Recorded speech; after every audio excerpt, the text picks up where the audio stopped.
aí é para os homens. A única família que vai poder ficar é os donos da casa.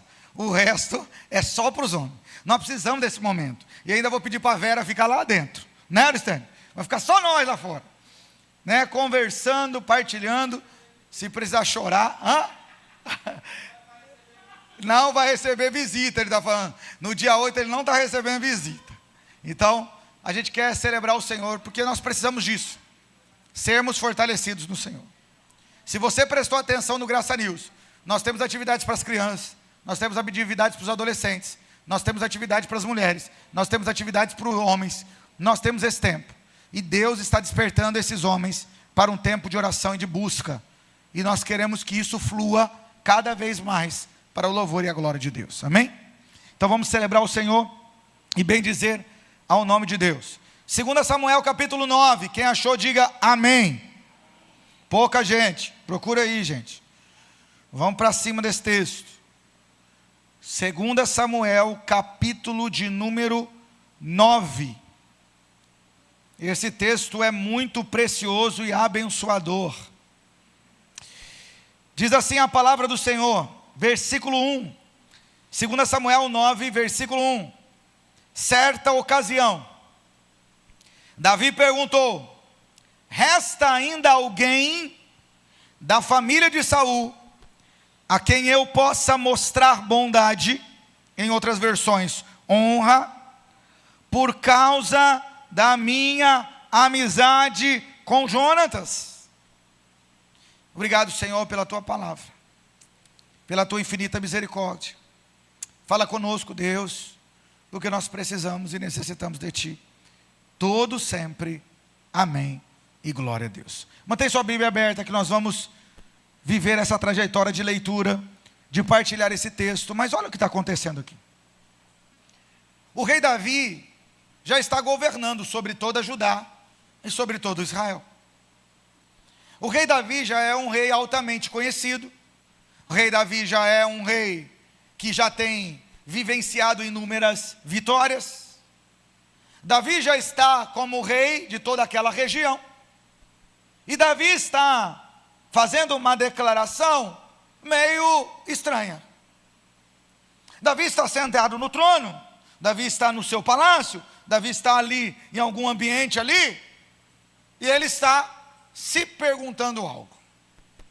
Não é fruto de uma introspecção, não foi algo que Davi pensou, e o Senhor, pela sua infinita graça, sabedoria, misericórdia, trouxe para nós entendermos. Não, Davi está perguntando de maneira audível a todos que estão ali.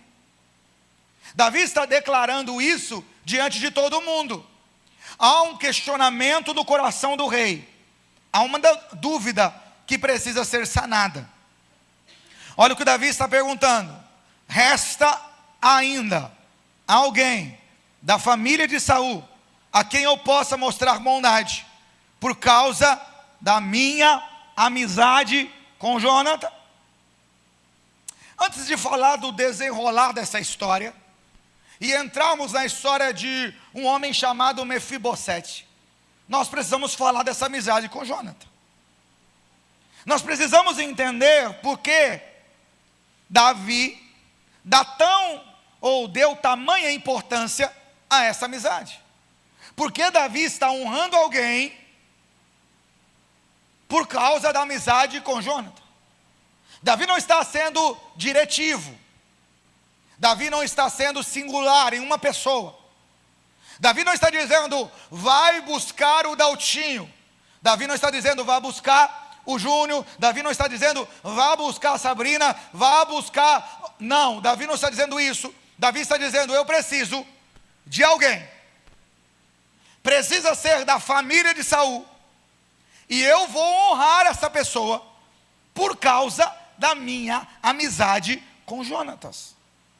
Eu não sei quem é. Eu não sei se existe.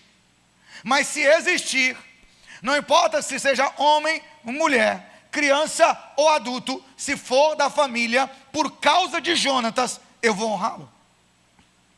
Olha que lindo isso. Davi está buscando uma informação. 1 Samuel capítulo 18, nós estamos em 2 Samuel capítulo 9, mas eu quero voltar com você. 1 Samuel capítulo 18 diz que a amizade de Davi e de Jonatas foi tão poderosa, que a alma dos dois se ligaram. Houve prazer, houve alegria de estarem juntos. Houve uma aliança entre eles. E por que essa aliança foi forjada? Porque eles se gostaram, se olharam, porque eles estavam perto e falou: cara, meu hobby combina com o seu, o meu estilo é mais ou menos o seu, pô, foi legal estar com você, não sei, o negócio aqui ficou legal. Não foi isso. Eles estão vivendo uma aliança fruto de um relacionamento de amizade, de estarem juntos, de participarem de vários momentos. Quem Jonatas era? Jonatas era o filho do rei Saul. Jonatas não era qualquer filho do rei Saul, ele era o herdeiro natural do trono. Com a morte do seu pai, quem ocuparia o trono era Jonatas. Então Jonatas, ele é príncipe por direito. Esse rapaz. Só que esse cara que é príncipe, esse cara que tem direito a ocupar o trono após o seu pai, ele, ao olhar para Davi e ver Davi guerreando contra o gigante, Davi guerreando as suas batalhas, liderando o exército de Israel, ele viu Deus na vida de Davi. Esse homem entendeu que Davi não era só mais um que estava ali, mas ele entendeu que Davi tinha um chamado de Deus na sua vida. Davi não era igual aos outros, Davi era diferente. E nutrindo essa amizade, em 1 Samuel capítulo 19, versículo 1 e 2, nós vemos que Jonatas vai proteger a Davi do seu pai. Para você que sabe, para você que não sabe, Davi, depois que mata o gigante Golias, ele fica extremamente famoso. Davi começa a vencer batalhas, se torna um dos líderes ali e guerreiros de Saul. E um dia Saul está feliz com a vitória. Por quê? Porque não interessava se a vitória era de Davi, se a vitória era de Jonatas, se a vitória era de qualquer guerreiro do exército. A vitória naturalmente era de Saul, do rei. Tudo que os seus líderes faziam, a conquista, a celebração, era em nome do rei. Então em algumas dessas batalhas, em uma dessas batalhas, Davi vence de novo, e Saul está alegre, está feliz com a vitória de Davi, porque é a sua vitória. E a Bíblia diz que ele está passando, e as lavandeiras, as mulheres que estavam lavando a roupa no rio, vão dizendo: Saul matou seus 1000, mas Davi matou seus 10.000. E a soberba nasceu no coração de Saul. Saul começa a perseguir a Davi, e Jonatas começa a proteger a Davi, livrar Davi do seu próprio pai. Em 1 Samuel capítulo 20, versículo 14 e versículo 17, não era só agora a ajuda de um amigo, mas os dois estabelecem uma aliança. Quem sobrevivesse, quem vivesse, cuidaria da família do outro. Quando nós olhamos para a palavra de Deus em 1 Samuel capítulo 23, versículo 16, Jonatas também fortaleceu Davi, quando ele já estava desesperado, quando ele já não entendia mais o que estava acontecendo. Mas em 1 Samuel capítulo 18, versículo 4, algo surreal acontece. O herdeiro do trono vê Deus tão grandiosamente na vida de Davi, e entende o chamado dele para o trono, que ele faz algumas coisas interessantes. Ele entrega a Davi a capa, ele entrega a Davi a espada, e ele entrega a Davi a sua posição. Nós estamos lá em 2 Samuel. Mas quando nós retornamos a 1 Samuel, Jonatas já reconhecia que era Davi que Deus queria no trono. Então ele faz esse ato profético, entendendo que essa amizade não era uma competição, mas era uma aliança que estava sendo estabelecida. Jonatas não queria ocupar um lugar que Deus não tinha para ele. Ele queria ocupar o lugar que Deus preparou para ele. Mas ele tinha a humildade suficiente de entender que se Deus tinha chamado Davi, ele estava pronto para servir a Davi. Quando ele entrega a sua capa, quando ele entrega a sua espada, quando ele entrega a sua arma de proteção, de liderança, quando ele entrega a sua autoridade, ele entrega tudo, ele está dizendo a Davi: Deus escolheu você, e eu estarei com você. Jonatas está tomando uma atitude totalmente na contramão do que o seu pai está fazendo. Seu pai está mandando matar a Davi, seu pai está perseguindo a Davi, seu pai está lançando flechas em Davi, seu pai está querendo matar a Davi. Jonatas está dizendo: eu preciso proteger a Davi, porque é evidente que Deus o chamou para ser rei sobre toda Israel. Essa é a atitude de Jonatas. Esse cara que cuidou, esse cara que protegeu, esse cara que zelou, esse cara que queria ver o sonho de Deus, esse cara morre. Saul morreu, Jonatas também morreu na mesma batalha. Anos depois, Davi, como rei de toda Israel, ele vai declarar essa palavra: resta ainda alguém na família de Saul a quem eu possa mostrar a bondade, ou que eu possa honrar por causa da minha amizade com Jonatas. Sabe, existem pessoas que estabelecem alianças de fidelidade, de unidade, de amizade, de cumplicidade, e com o passar do tempo, porque melhoram um pouco de vida, porque compram um carro, porque conquistam alguma coisa, se esquecem dessas alianças, se esquece de honrar, de cuidar, de zelar, de ser grato a Deus. Sabe, a história da vida, ela nos leva, ela nos conduz para caminhos às vezes diferentes. Às vezes estamos melhor um pouco, às vezes estamos passando por lutas e tribulações, mas às vezes nós esquecemos das pessoas que foram instrumentalidade de Deus para nos trazer até aqui. Davi está entendendo que ele chegou aonde chegou pelo trabalhar da mão de Deus, mas Jonatas foi importantíssimo na sua trajetória de vida. Jonatas foi um instrumento de Deus para que ele chegasse até aqui. E Davi está dizendo: não é porque agora eu sou rei, e porque Jonatas morreu, que eu esqueci da aliança que fiz com ele. Davi está dizendo: eu cumprirei o que foi dito.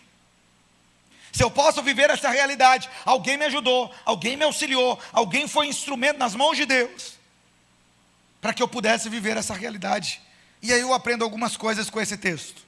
E a primeira delas, que eu gostaria de partilhar com você, coloca aí para mim, Isaac. Um coração alinhado com Deus busca oportunidades para honrar. Davi está buscando uma oportunidade. Será que há alguém na casa de Saul a quem eu possa mostrar bondade por causa da minha amizade com Jonatas? Davi, ele está saindo do âmbito do pensamento, da elaboração mental, para a ação. Ele está querendo agir, ele está dizendo: eu estou convicto da aliança, eu sei o quanto esse homem foi bênção na minha vida, eu sei o quanto ele foi importante para mim, eu sei o quanto Jonatas me aconselhou, me ajudou, me livrou de tantas situações difíceis, eu quero manter a aliança com ele. Então ele buscou alguém, há uma iniciativa.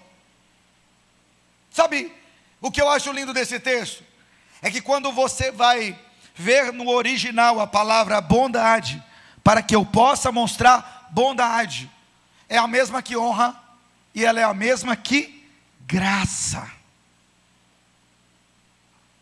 Só que ela é uma versão de graça intencional. Eu desejo, Davi não está dizendo assim, eu não quero saber se ele merece ou não merece, eu não quero saber as coisas boas ou ruins que fez, eu quero saber se é da família de Saul, e por causa de Jonatas, eu vou abençoá-lo. Sabe essa realidade do favor imerecido de Deus?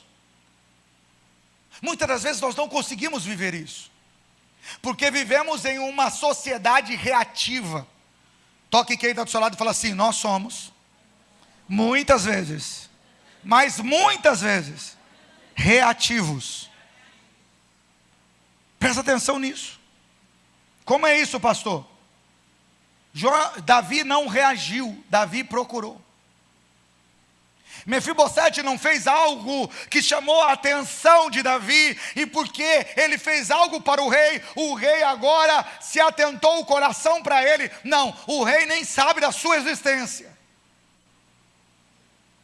Nós vivemos uma sociedade reativa. Não falou comigo, eu não falo.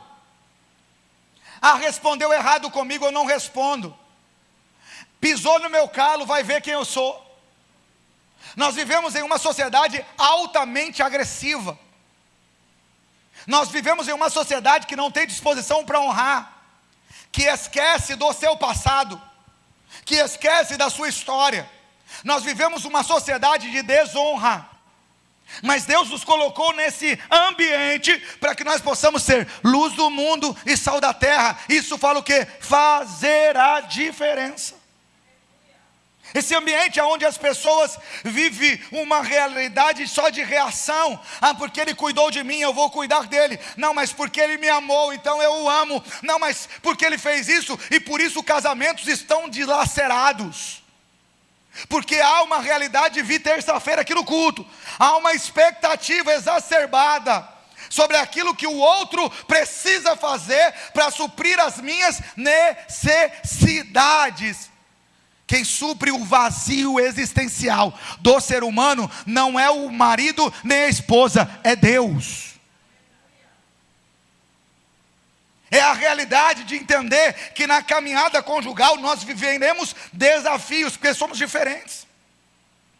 E aí precisamos aprender um com a diferença do outro e crescer junto e avançar. Esse desafio é no trabalho, esse desafio é na faculdade, esse desafio é com os professores, esse desafio é com os pais, esse desafio é na vizinhança, esse desafio é na igreja, esse desafio é onde nós estivermos.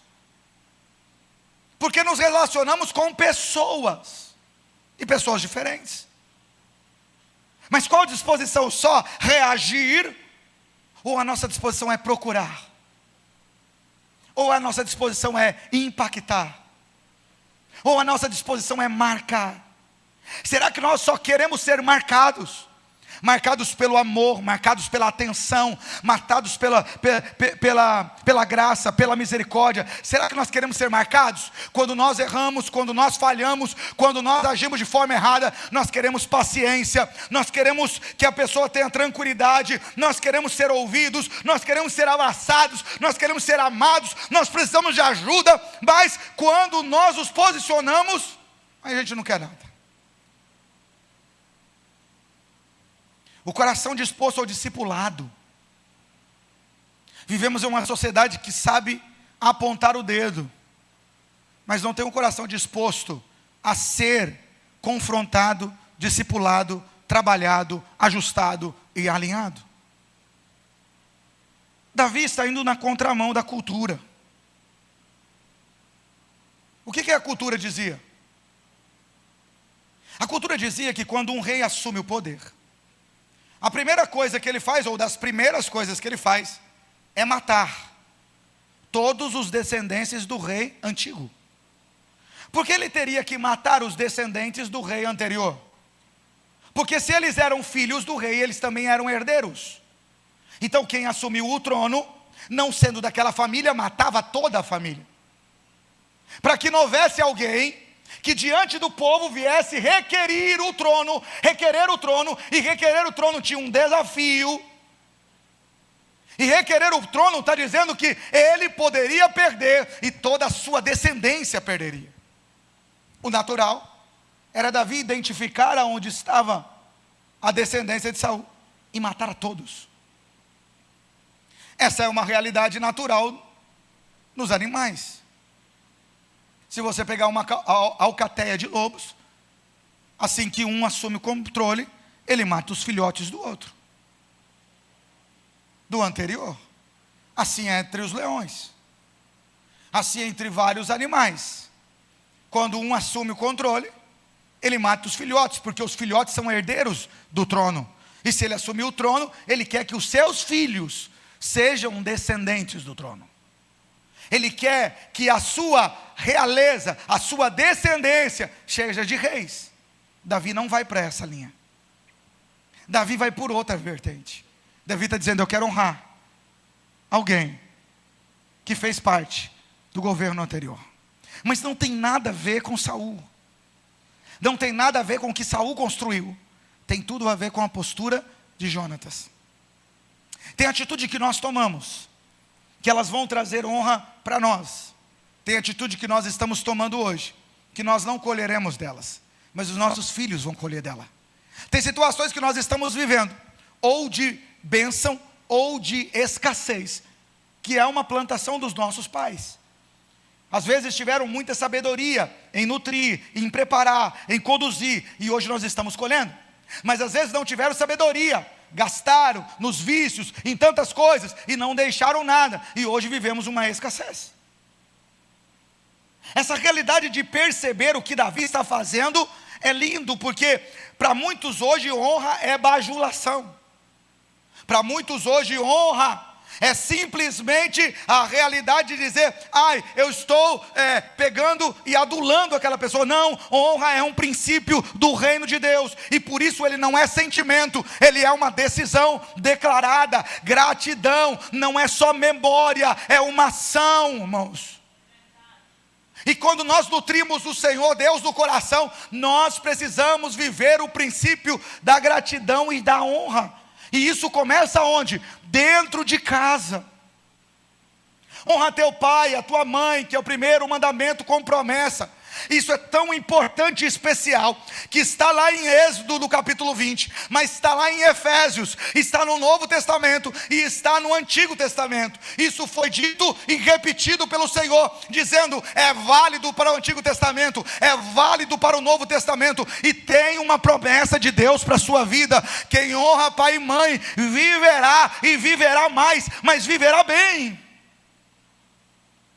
E honrar não é um princípio básico dizendo: porque o meu pai foi bom, porque o meu pai foi leal, porque o meu pai foi gente boa, porque o meu pai foi uma pessoa maravilhosa, então eu devo honrá-lo. Não é isso que o texto diz. Não interessa a conduta do seu pai. Ele é seu pai? Honre-o.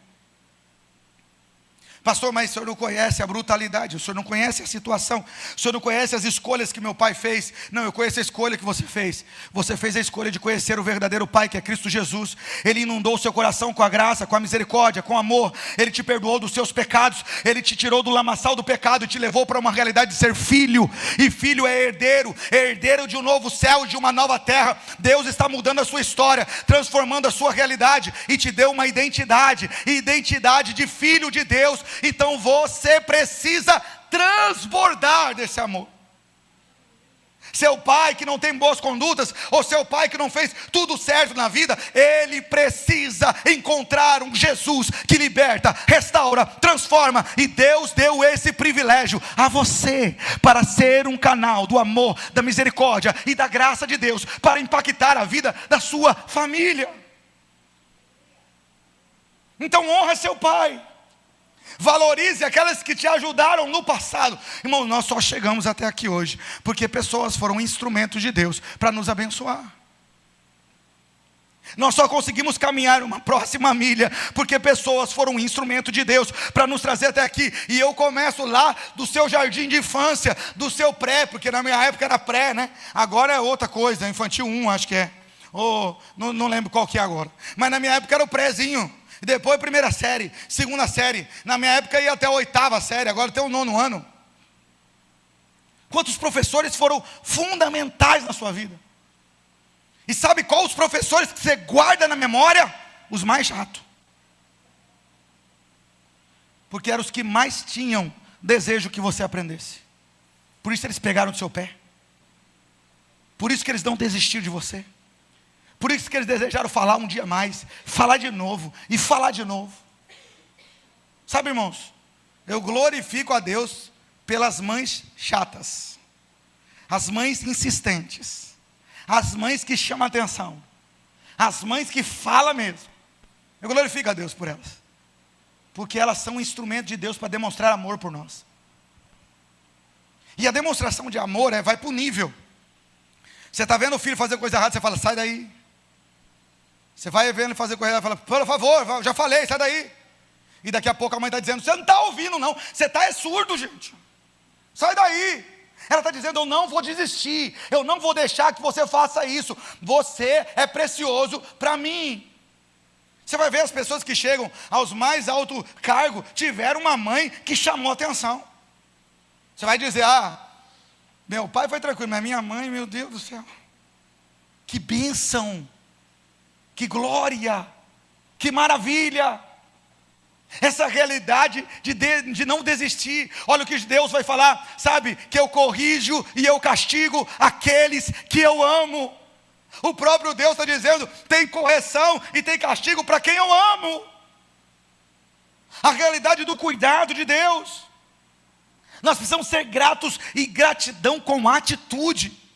Sabe, irmãos, quem tem Deus no coração procura oportunidades para fazer o bem, para honrar, para viver essa realidade do cuidado de Deus. Eu fiz questão, nesses 14 anos que eu estou aqui, nesse período de trazer os meus pais, de honrar os meus pais, de falar para eles o quanto eles são importantes, de lavar os pés dos meus pais diante da igreja. Eu trouxe o meu sogro e minha sogra, de honrar eles, de abençoar a vida deles, de lavar os pés deles aqui, em sinal de honra. E enquanto lavávamos os pés deles, nós orávamos por eles, intercedíamos por eles. Trouxe os meus pastores aqui, honrei os meus pastores, lavei os pés deles, orei por eles, intercedi por eles. Trouxe a minha avó aqui, com 91 anos, orei por ela, orei, intercedi por ela, ela orou por mim. Sabe por quê, irmãos? Não tem nada a ver com lava-pés. Isso foi o jeito que Deus falou comigo, de honrá-los, e ao mesmo tempo que honrá-los, ensinar a igreja. Mas eu celebro ao Senhor. Quando a minha avó partiu, minha mãe me ligou, a igreja, a diretoria da igreja se colocou à disposição para pagar a passagem para eu ir, para que eu pudesse ir para Cuiabá. E eu disse, não, eu não vou fazer nada lá. Não, pastor, mas você vai para o velório da sua avó. Falei, não, ali só tem um corpo. Minha avó já partiu para o Senhor, e o que eu pude fazer por ela, eu fiz em vida. E eu estou feliz e em paz no Senhor. Eu vou chorar, eu vou sentir saudades, mas eu celebro o Senhor pela oportunidade que eu tive de fazer o meu melhor por ela.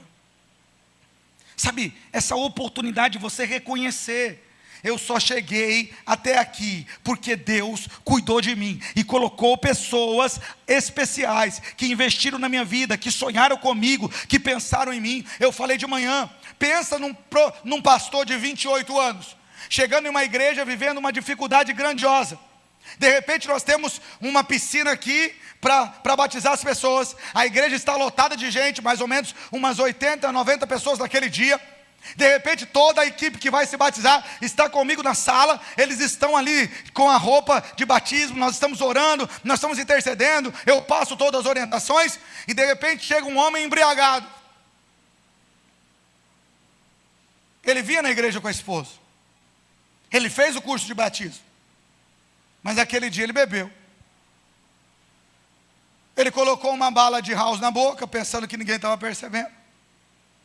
Veio para a igreja e falou, pastor, eu errei, eu bebi.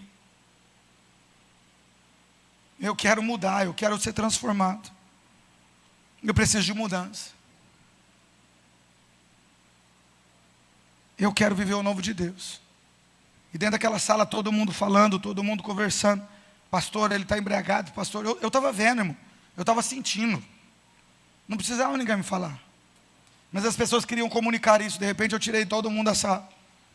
Até a esposa dele. Eu tranquei a porta, ficou só eu e ele lá dentro. Eu falei, para que você quer batizar? Ele falou, só porque o único caminho é Jesus. E eu quero me libertar de tudo isso. Eu quero viver um novo tempo. O que é o batismo para você? Ele disse, é a minha declaração pública de fé, que Jesus é Senhor sobre a minha vida. Falei, você trouxe outra roupa? Ele falou, não. Falei, você está de cueca aí? Ele falou, estou. Peguei uma beca, dei para ele. Falei, tira sua roupa, você vai batizar. Eu passei semanas sendo criticado. E eu vou falar para você que nunca eu cheguei para qualquer um que me criticou e disse para essa pessoa: você está errada. Por quê? Porque as pessoas que me criticaram, elas estavam zelosas pela igreja. Eu tinha 28 anos de idade. Estava chegando na igreja que tinha vivido uma realidade desafiadora. Chegando a 27 pessoas. Não tinha dinheiro nem para pagar o pastor. A realidade era difícil. E de repente eles estão vendo que o rapaz não estava no seu centro comum. E o pastor está batizando esse cara. Eu me lembro que quando eu terminei de batizar, o Marcelo Timbó, eu disse para ele assim. Ele falou: pastor, criou um problema para o senhor, né? Eu falei assim: não criou não. A partir de agora, você pode criar ou não. Ele falou: como assim? A sua conduta vai revelar o Jesus Cristo que transforma, liberta e santifica. A sua conduta vai dizer se nós fizemos a coisa certa ou não. A partir daquele dia, ele nunca mais bebeu. As treliças que foram colocadas nessa igreja, foi ele que ajudou. O forro que está aqui em cima, foi ele que ajudou. As primeiras paredes a serem quebradas, ele ajudou. Hoje de manhã ele estava aqui no culto, servindo ao Senhor.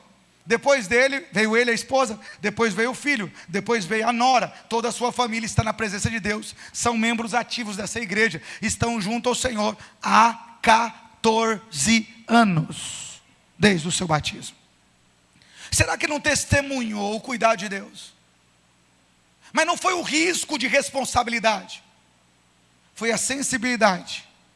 Não da minha idade, mas da minha disposição de servir ao Senhor, de saber: eu não posso mudar a história desse homem, mas Deus pode. Ele não quer dizer no batismo que ele está aqui com o pastor Tiago. Ele quer dizer que Deus é Senhor sobre a sua vida. O Deus que pode mudar a sua história. O Deus que pode transformar a sua realidade. Então, Deus trouxe paz ao meu coração.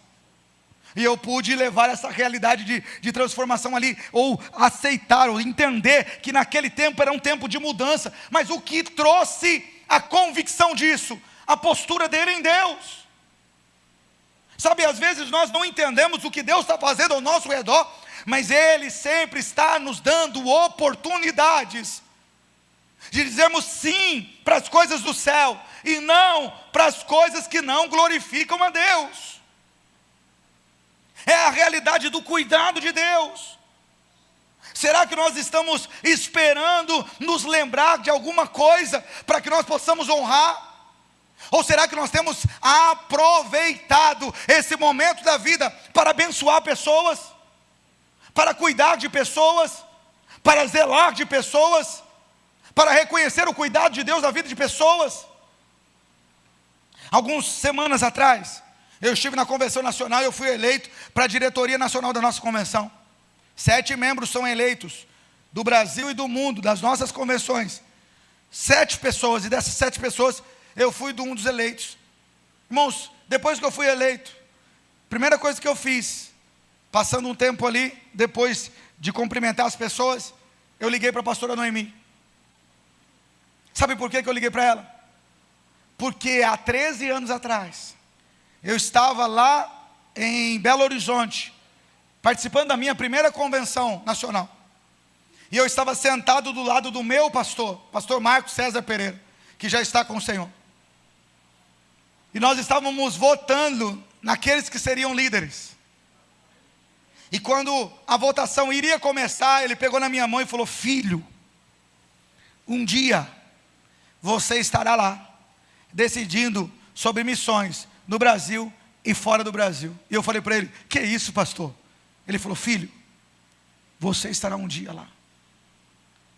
Ele não está mais aqui, mas naquela hora que eu vivenciei aquele momento, eu liguei para a pastora Noemi, ela me atendeu, falou: pastor Tiago, que alegria. Eu falei: pastor, eu te liguei para dizer muito obrigado.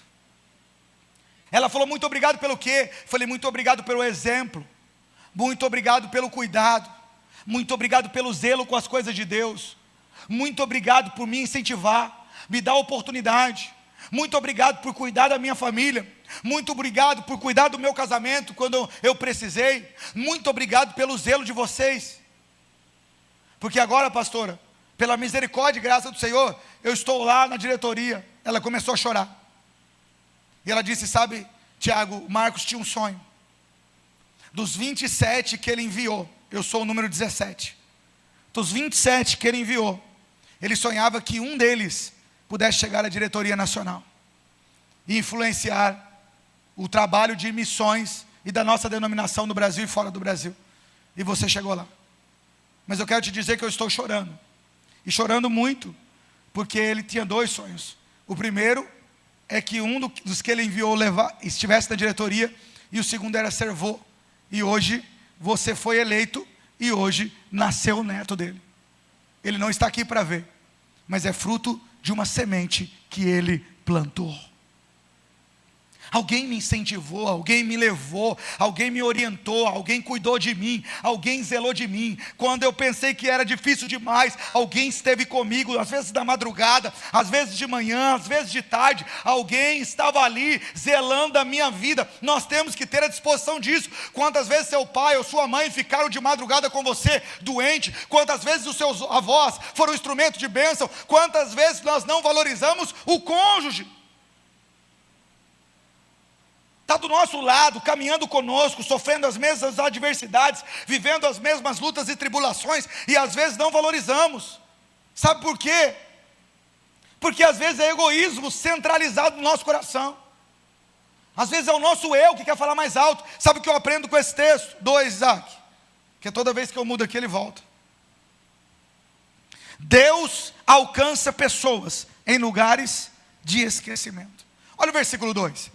Então chamaram Ziba, um dos servos da casa de Saul, para que se apresentassem a Davi.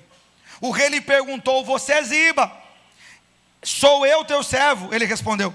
O rei perguntou-lhe: resta ainda alguém da família de Saul a quem eu possa mostrar a bondade de Deus? Ainda há um filho de Jonatas, aleijado dos pés. Respondeu ele: olha, tem um aí, mas é aleijado. Onde ele está? O rei perguntou. Versículo 4. Perguntou o rei. Ziba respondeu: na casa de Maquir, filho de Amiel, em Lodebar. Sabe, a importância dele ter dito Lodebar aqui é porque essa palavra, esse nome dessa cidade significa lugar sem pasto, lugar de abandono, lugar de esquecimento. Nós estamos falando de Mefibosete, sendo ele filho de Jonatas, e sendo Jonatas príncipe. O que ele era?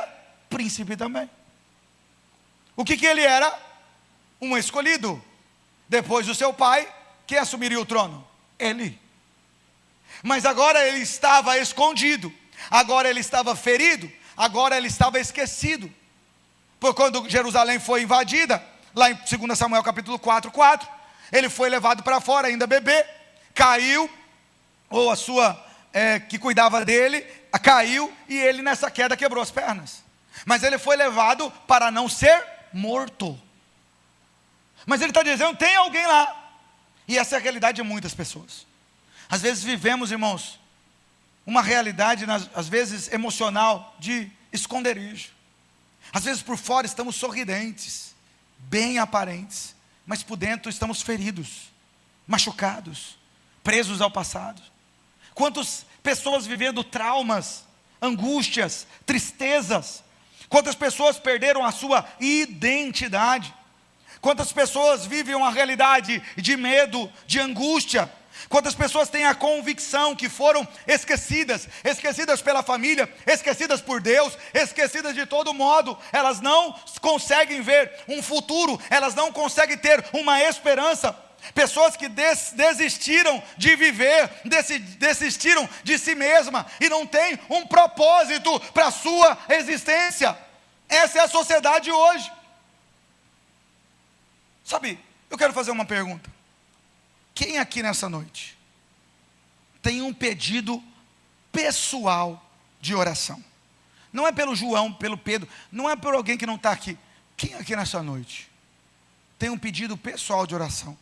Só levanta sua mão. Você tem um pedido pessoal de oração. Fica de pé, por favor. Só você que tem um pedido pessoal de oração. Fica de pé. Queria pedir que você fizesse de pé. Você tem um pedido pessoal de oração. Amém? Glória a Deus. Então eu vou pedir, irmã, abraça ela. Bela, Venha, Marcela, aqui. Eu não quero irmã junto, não. Irmã, vem aqui na frente. Já cola nela lá. Cola nela. Aqui as duas aqui. Não, você vem para cá. Larga marido. Não quero ninguém de família junto, não. Juliano, já cola ali nele. Um dos dois aqui, vem aqui na frente. Com o irmão Léo aqui, ó. Ora aqui com o irmão Léo. Chega perto dele. Vai outra aí, vai estar junto aí de você também. Irmã Fátima, junta na Juliana aí. Adriana, chega mais para frente aí. Meu irmão, chega mais para frente. Vamos junto, irmão. Irmã, já encosta aí que é filha dela. Irmã, já vem para frente. Agora eu não vou lembrar o nome de todo mundo. Dá um passo para trás aí, vocês duas aí, isso. Auristênio, como é que é o seu nome, mano? Dióxo? Chega no Pedro ali, Auristênio. Vamos estar junto. Giovanni, vai lá no Pedro lá. Já junta aí, eu não quero família junto, tá? Cadê Stephanie? Vai na Manu lá atrás. Vai irmã, você vem aqui na mãe da Stephanie. Na mãe da Stephanie, vem aqui. Uma das meninas aí, vem nela aqui. Fica junto dela aqui. Junta aí, gente. Patrícia, vem nessa irmã. Como é que é o nome da sua amiga que tá aqui? Lins. Iris. Patrícia, vem na Iris de branco, que tá bem aqui, ó.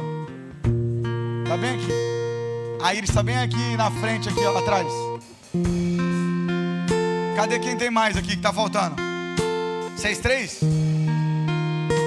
Não, ela ali já juntou. Tá faltando só três, só. A irmã Luza tá aqui. Irmã Luza, a senhora vai lá no canto com a irmã. Vocês duas vão orar junto. Beleza?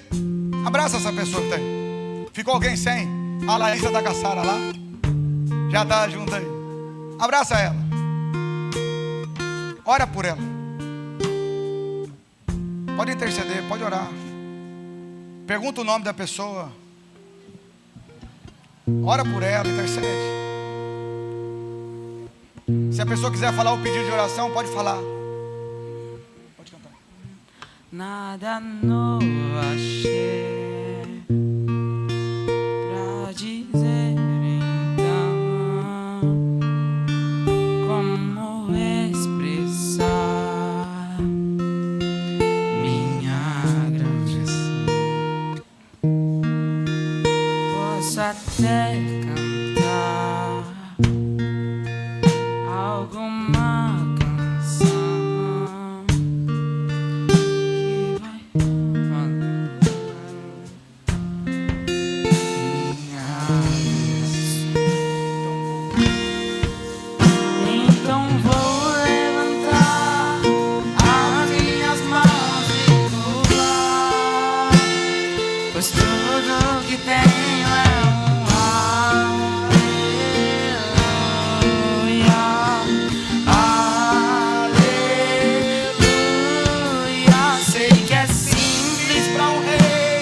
mas não tenho nada além de um coração cantando aleluia,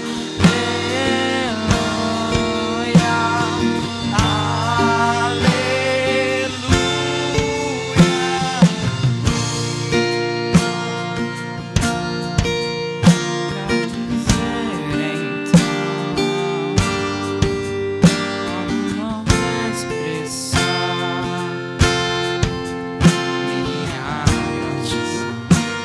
Pai, nós colocamos cada vida diante do Senhor.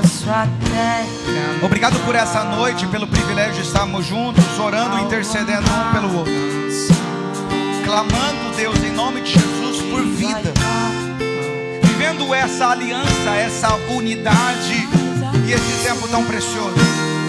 Pai, em nome de Jesus, eu não sei o que eles estão vivendo, mas o Senhor sabe. E eu peço, Deus, vem de encontro a cada coração, vem de encontro a cada vida, restaurando, fortalecendo, guiando, direcionando para o louvor da Tua glória e exaltação do Teu nome, Pai, hoje e sempre, em nome de Jesus. Mas não tenho nada além de um coração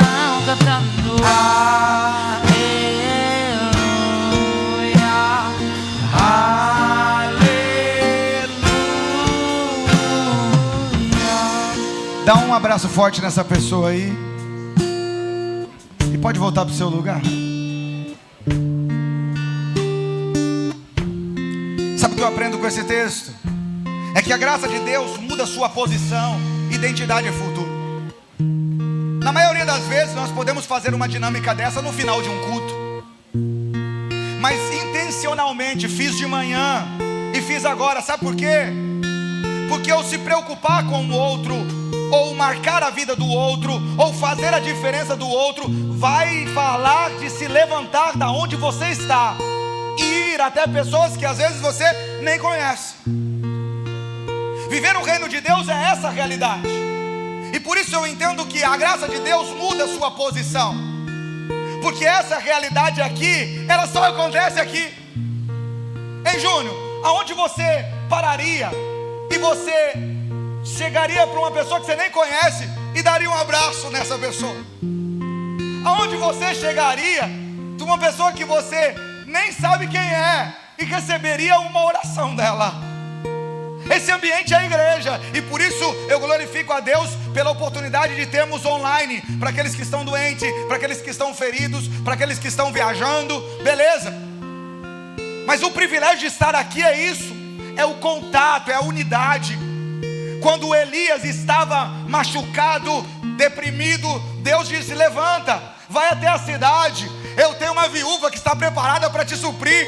Quando ele chega lá na cidade e ele vai falar com a viúva está juntando alguns gravetos, porque ela tinha um pouquinho de farinha, um pouquinho de azeite. Ela ia fazer um bolinho, ia comer ela e o filho, e eles iriam morrer. Elias está entendendo que Deus mandou ali para que ele pudesse entender que mesmo às vezes ferido, às vezes machucado, nós precisamos cumprir o propósito de Deus. Então ele entendeu que Deus o chamou e estava dizendo: é necessário você ser o que eu chamei você para ser. Então, como profeta, ele olha para aquela mulher e fala assim: vai lá e faz o bolo, vai lá e faz ele, e traz para mim, porque não vai faltar o azeite, e não vai faltar a farinha. Aquele homem que estava em uma caverna, aquele homem que pensava que estava abandonado, agora está sendo profeta de Deus, e Deus está fazendo a multiplicação para a glória de Deus. Essa é a mesma realidade do filho pródigo. Ele toma atitudes ruins, ele sai de casa, ele gasta o dinheiro sem sabedoria, ele vive uma vida dissoluta, longe da casa do pai.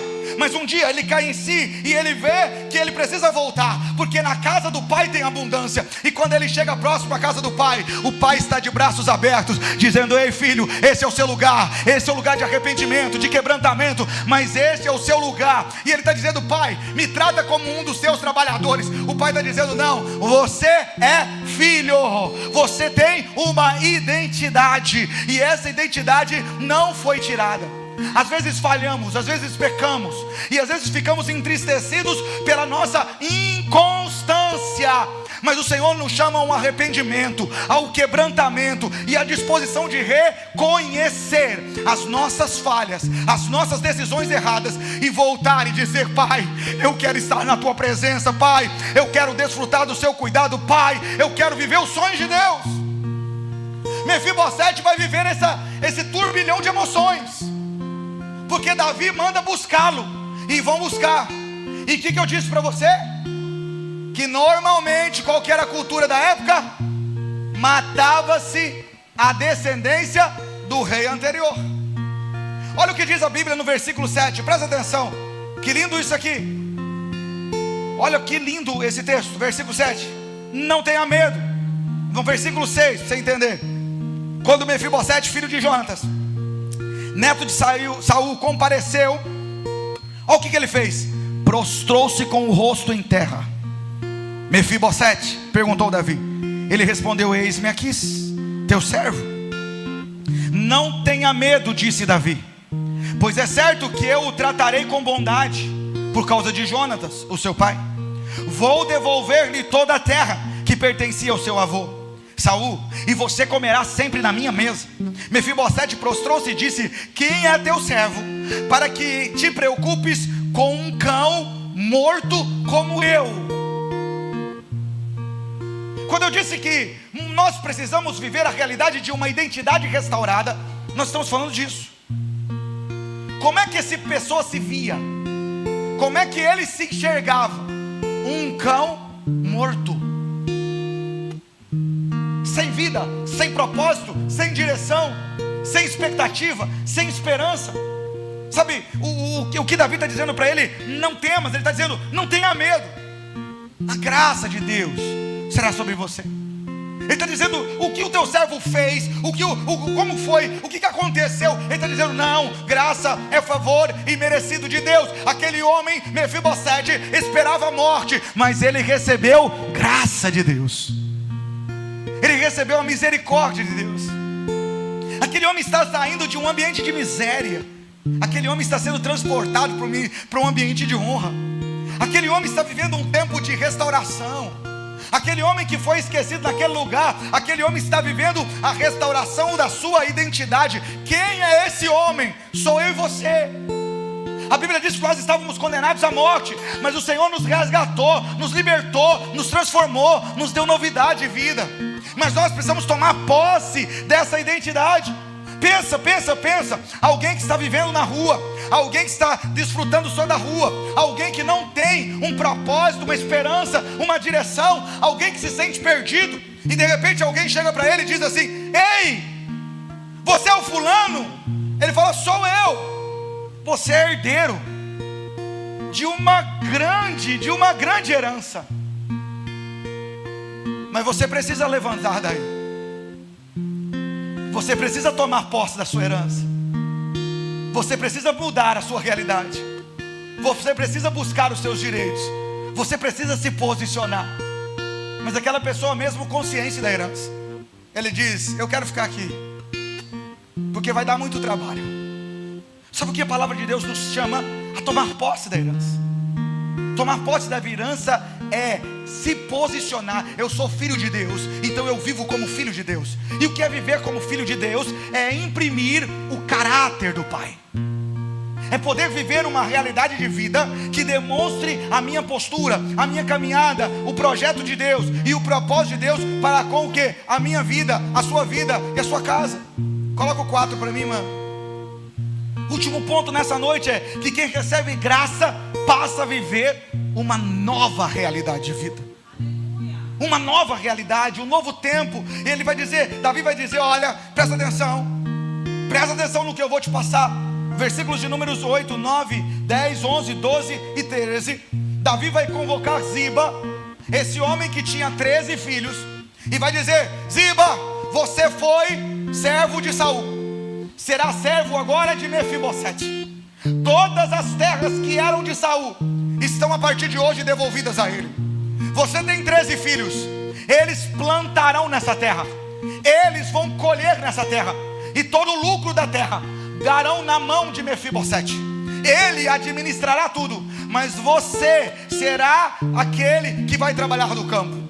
Agora tem uma coisa, Mefibosete: você pode ter terreno. Ei, Mefibosete, você pode construir casa. Ei, Mefibosete, você pode ter carro. Ei, Mefibosete, você pode ter um monte de coisa, mas tem uma coisa que você não pode: você, a partir de hoje, só come na mesa do rei. Olha o que Davi está dizendo. Esse é o ambiente onde você vai estar. Sabe, quando eu olho para mim, para você, eu percebo que Apocalipse vai dizer que nós nos apresentaremos diante do Cordeiro e seremos convidados à mesa do Cordeiro. Essa noite, quando eu estava meditando dessa palavra e falando sobre a mesa do rei, eu estava dizendo para Jesus, né, e para Deus assim: Senhor, como nós somos indignos disso. A Bíblia diz que não será uma opção para você. Sabe, quando está acontecendo uma festa e você fala assim: legal, né? Será que eu vou lá? A Bíblia diz que nós seremos convidados à festa. Sabe, quando você recebe o convite, você fala: puxa, eu tenho que ir. Não é que você é um penetra, você é convidado para a festa. E estar à mesa com o Cordeiro de Deus. Sabe, esse convite de unidade. Eu estava falando com Deus, falando: Senhor, esse ambiente de Davi, que lindo isso. Irmãos, olha a expressão de honra. Qual era o problema de Mefibosete? Aleijado. Então por onde ele ia, as pessoas viam a sua deficiência. Aonde ele ia, as pessoas viam que ele tinha uma deficiência. Mas quando ele estava na mesa, a mesa não deixava que olhassem para suas pernas. Só podiam relacionar com ele, olho no olho, da mesma forma que aqui está nessa imagem. As pernas não eram relevantes. Quando Deus nos chama à mesa do Cordeiro, Ele está dizendo isso para mim e para você. Suas limitações não definem quem você é. Você é filho de Deus. Você é filho de Deus não porque você fez só a coisa certa. Você é filho de Deus porque o Cordeiro de Deus que tira o pecado do mundo morreu na cruz do Calvário por amor à sua vida. Agora, como filho de Deus, você precisa se portar como um príncipe, porque a sua postura revela o seu Senhor. A sua postura revela o seu Pai. E por isso para mim foi extremamente importante essa série de mensagens, porque existem muitas coisas que Deus não precisa enviar um anjo ou um profeta para falar para você que você deve fazer ou não deve fazer. Nós temos consciência a partir de um encontro genuíno com Jesus, a partir de intimidade com a palavra de Deus, quais são os caminhos que nós devemos ir, qual é a direção que nós devemos ter e qual a postura que nós devemos viver como filhos de Deus. Essa realidade do cuidado de Deus, é Deus que muda, transforma a nossa vida, é Deus que nos dá uma nova identidade, mas é Deus que muda a nossa mentalidade. É esse Deus que nos transforma. Ele nos tira desse ambiente do chão, Ele que nos leva para a mesa. É esse Deus que olha para as nossas limitações, mas Ele não cancela o que Ele preparou para você. Por isso é graça, favor e imerecível. Sabe, será que nós estamos vivendo a realidade de filhos? Ou será que nós estamos vivendo a realidade de presos ao passado? Será que nós estamos nos portando como aqueles que emanam o amor, a graça, a misericórdia do Deus Todo-Poderoso que nos amou, nos resgatou e nos libertou? Ou será que nós ainda estamos presos ao amor do pecado, como nós falamos na semana passada sobre a mulher de Ló, que não só olhou para trás, mas desejou aquilo? Mefibosete agora é tirado daquele ambiente de não pasto, aquele ambiente de esquecimento, e ele é colocado na mesa do rei. Tudo que ele está vivendo não tem nada a ver com ele, tem tudo a ver com o pai dele, tem tudo a ver com a semente que o pai dele plantou. Qual a semente nós estamos plantando para a próxima geração? Qual a identidade que nós estamos construindo para a próxima geração? Sempre que eu ganho uma semente, sempre que eu recebo uma bênção, eu semeio na vida de outro, e eu ensino lá em casa. Nós precisamos ser prontos a semear. Se o semeador, ele para de semear e só desfruta da semente, ele nunca terá a próxima colheita. Então você sempre tem que estar plantando. Então quando a gente recebe alguma coisa, a gente planta na vida de alguém. E há um tempo atrás, 2 anos atrás, Isaac recebeu uma semente, uma bênção na vida dele. E ele falou para mim: pai, eu queria fazer igual o senhor faz. Eu falei: seja fiel ao Senhor. Ele falou: não, pai, já dei o meu dízimo. Ele entrou na conta, eu já depositei na conta da igreja. Eu quero fazer diferente, eu quero fazer o que o senhor faz. Eu falei: como assim? Eu quero plantar uma semente na vida de alguém. Eu falei: como assim? Ele falou assim: eu queria plantar uma semente na vida dos filhos do missionário Jansen. E aí eu liguei para o pastor Jansen, que está no Japão. Falei com ele. E aí eu passei para o Isaac. E o Isaac falou assim: não, pai, fala o senhor fala com ele. Eu falei: não, a semente é sua. Se a semente é sua, quem fala é você. Aí ele falou: pai, eu vou plantar R$30. Eu falei: sim, só que tem um problema. Ele falou: qual? Ele tem 3 filhos. Ele falou: então eu vou plantar os R$90. Eu falei: amém. Ele falou com o Jansen, abençoou, depositou o dinheiro. O Jansen agradeceu.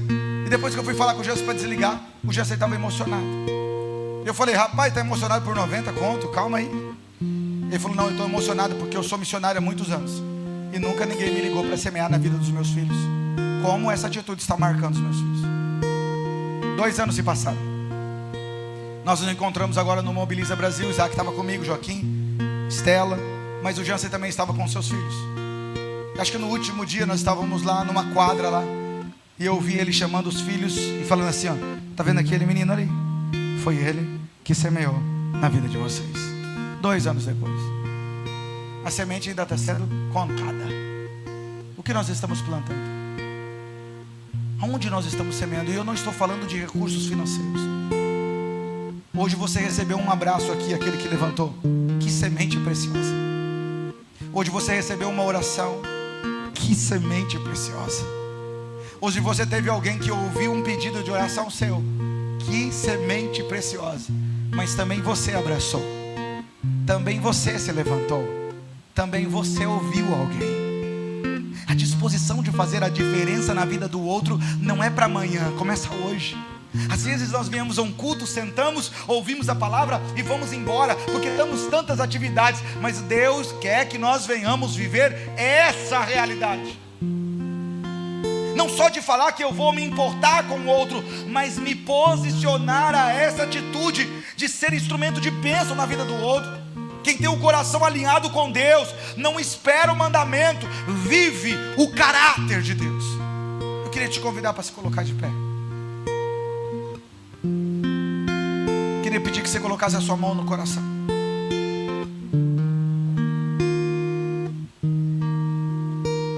Pergunta para você mesmo, fala assim, ó, Espírito Santo, será que eu estou nas minhas atitudes expressando o caráter de Deus?